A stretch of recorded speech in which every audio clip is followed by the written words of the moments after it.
Alhamdulillah, wassalatu wassalamu ala rasulillah wa ba'd. Jazakumullah khair for inviting me. I'm honored to be amongst you today. I actually thought that this lecture is taking place in 106, which is basically an older crowd. Then I was told, no, it's the youth program. So I was, mashallah, so happy. Every time I see youth, I get energized. Alhamdulillah, you guys give energy for the speakers. You give energy for everybody around you.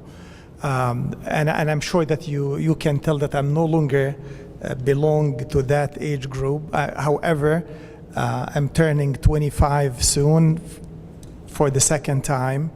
So you can figure out how old I am. I'm looking at everybody here, and the topic at hand is how to be civically engaged. I want to go a step backward and share with you some thoughts on why should we as Muslims be civically engaged. Is that something important to Muslims? Is that something that Islam encourages us or asks us to do as young people, to be civically engaged in the society around us? Isn't it enough to just become a good person in your own, care about your own self, your school, your family, right? And isn't that enough? According to Islam, that is not enough. Allah subhanahu wa ta'ala expects us to be civically engaged with the community, with the society around us. One important verse, and I want to connect all those campaigns that we do and we work on when it comes to civic engagement to a community, whether it's a program, a soup kitchen to feed the poor and the needy, or whether an interfaith dialogue or interfaith activity, whatever it is, all those activities are deeply rooted in the teachings of our great religion of Islam. So Allah subhanahu wa ta'ala says in the Quran, يا أيها الناس إنا خلقناكم من ذكر وأنثى وجعلناكم شعوبا وقبائل لتعارفوا إن أكرمكم عند الله أتقاكم. Oh people, and look, Allah subhanahu wa ta'ala is not saying oh Muslims here. Allah is saying oh people. We have created you from a single pair of a male and female. And we made you nations and tribes so that you may know one another. So it is an obligation on us to make an effort to know those who are around us. It is not enough for us to stay home and don't care about our neighbors and our friends and our classmates at school. We are obligated as Muslims to reach out to people, to introduce ourselves to people, right? So that's why, like MAS, I believe in Detroit, they came up with this campaign that is called Know Your Muslim Neighbors, right? When they open the doors of their centers, they go to public libraries, they host the events when people can come and learn who we are, right? You live in a society where almost 45% of Americans hold unfavored views about Islam and Muslims. There are almost over 50% of people who say that we've never met a Muslim. Most likely they have met somebody who never identified themselves being a Muslim. So it is our obligation to reach out to people, to know, to get to know people. In this country, there are so many, this is a wonderful country that we live in, but at the same time, there are injustices in this country that is deeply rooted in our society, in the American society, right? And we talk about, the sister was talking about the homeless. You can Google, find out the stats about homeless in this country, right? So it is deeply rooted in Islam that we care about those issues. That you're not a good Muslim if you see somebody who's homeless, somebody who cannot feed himself or herself, and you just look at them and do nothing, right? That's why the Prophet ﷺ, in his lifetime, he struggled for those for the social justice, even before Islam. There is in Mecca, where he lived and where he grew up, there was an alliance. The basic concept of that alliance is to protect those who are oppressed. It's called Hulf al-Fudul. If you read the books of biography of Prophet Muhammad, it's called Hulf al-Fudul. And he made a reference to it after Islam, and he says, I was invited to that alliance, that it was dear to me, better to me than the best of the cattle. The best of the cattle is part of the Arabic culture back then, was something, you know, it's more beloved to me than the entire wealth of this world. And if I were invited to it in Islam, I would have accepted. He was known as the trustworthy, right? So as Muslims, we need that social capital in our society. We need to extend a hand for those who are oppressed. And we cannot afford to stay silent when we see people are oppressed. That's why initiatives like Black Lives Matters. It's not only to us as Muslims, it's not a social obligation. It's actually a religious obligation on us to stand us for justice, to be part of the change. That is very important. You read through the Quran about every messenger of Allah that called his own community as what in the Quran? Ya qawmi, oh my people. So that sense of belonging, being part of the social fabric of any society we live in, is not something nice that we do. It's not about being nice to do. It's an obligation on us as Muslims to become part of the social fabric of any society that we live in. Whether people share the same value or not, whether they share the same faith or not, it is our mandate as Muslims to be engaged and to be part of that process of a positive change, right? When Allah subhanahu wa ta'ala talked in the Quran about the descriptions of the believers, it never said believe in Allah. Just believe in Allah. Always say connect and associate believing in Allah, the faith in Allah subhanahu wa ta'ala, and doing something good. إِلَّا الَّذِينَ آمَنُوا, even the small surahs that you memorize. وَالْعَصْرِ إِنَّ الْإِنسَانَ لَفِي خُسْرٍ. Right? Allah subhanahu wa ta'ala swear by the time of Al-Asr that man is indeed man or human being is in loss, except those إِلَّا الَّذِينَ آمَنُوا وَعَمِلُوا الصَّالِحَاتِ, except those who believe and do righteous and do good. It's not enough. Your faith has to translate into a force that make you move. And that's a concept of activism, right? And you can relate in the American culture to the civil rights movement, right?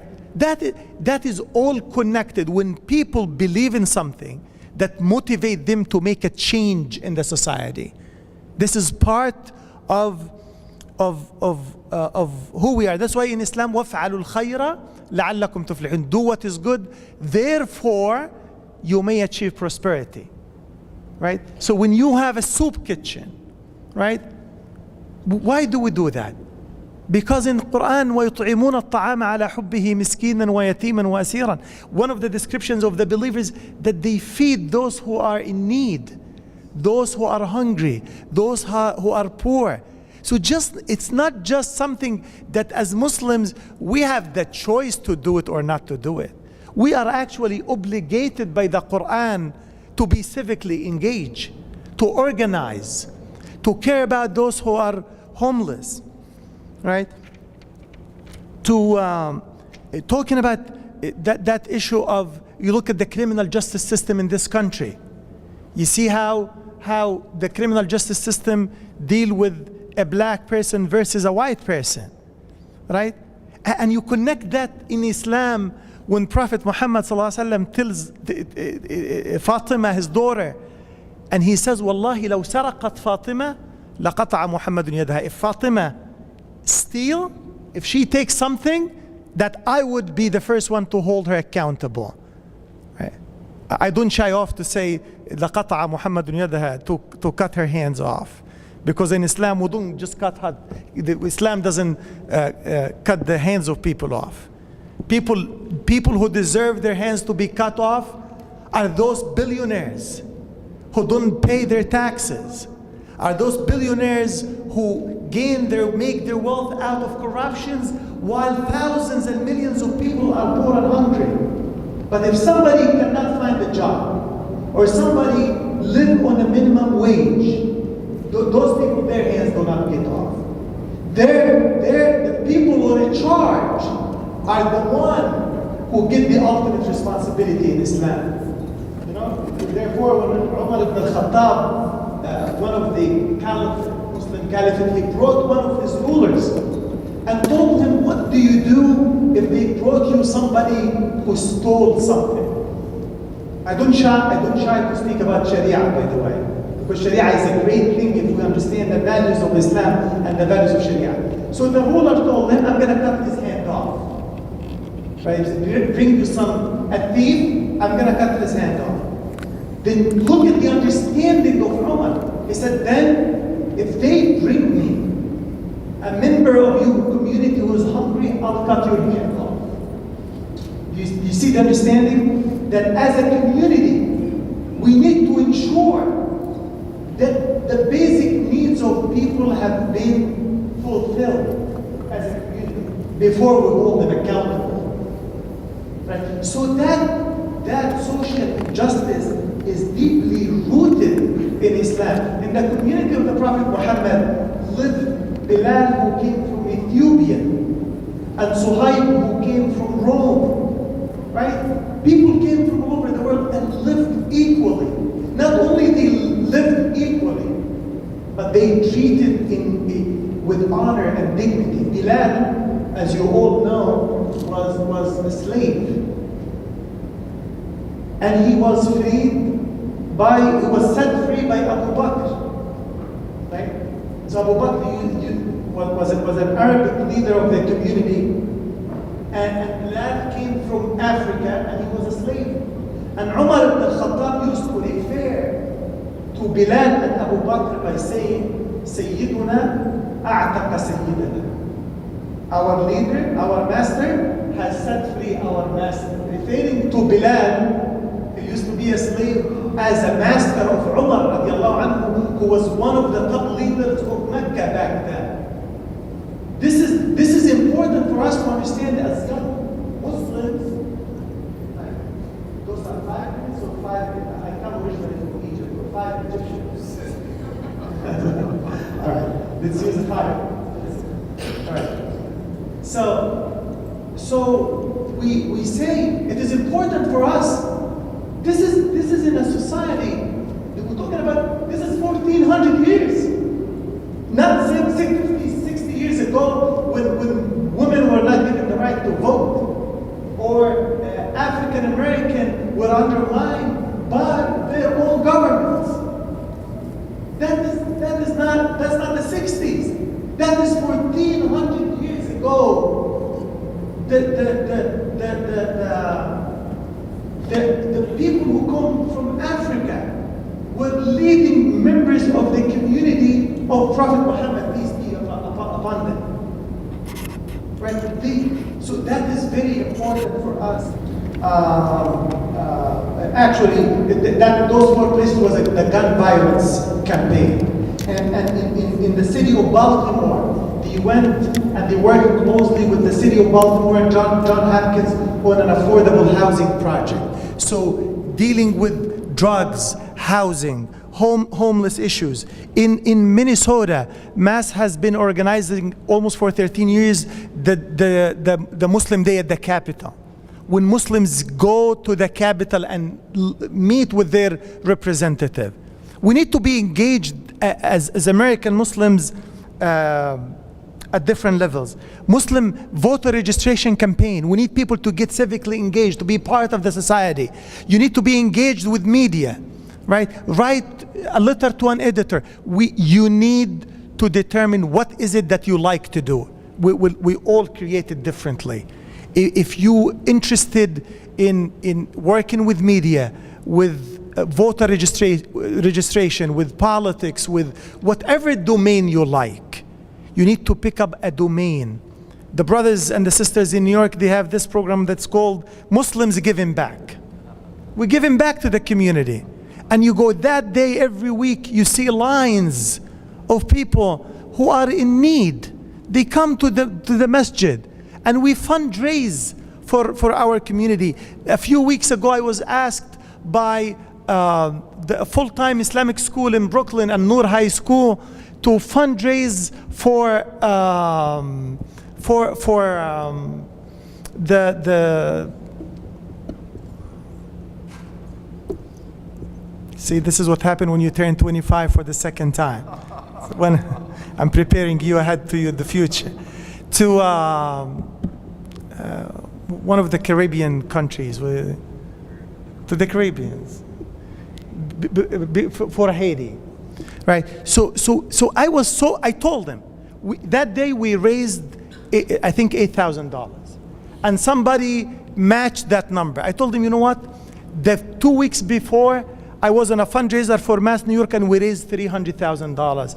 I am more proud of contributing to raising those $8,000, because this is something else. This is youth coming and saying, you know what? The mercy that we have, it's a mercy with no limits or with no borders. We're done. 5 minutes are over. Jazakumullah khair. May Allah subhanahu wa ta'ala bless you and accept from every one of you. Assalamu alaikum wa rahmatullah.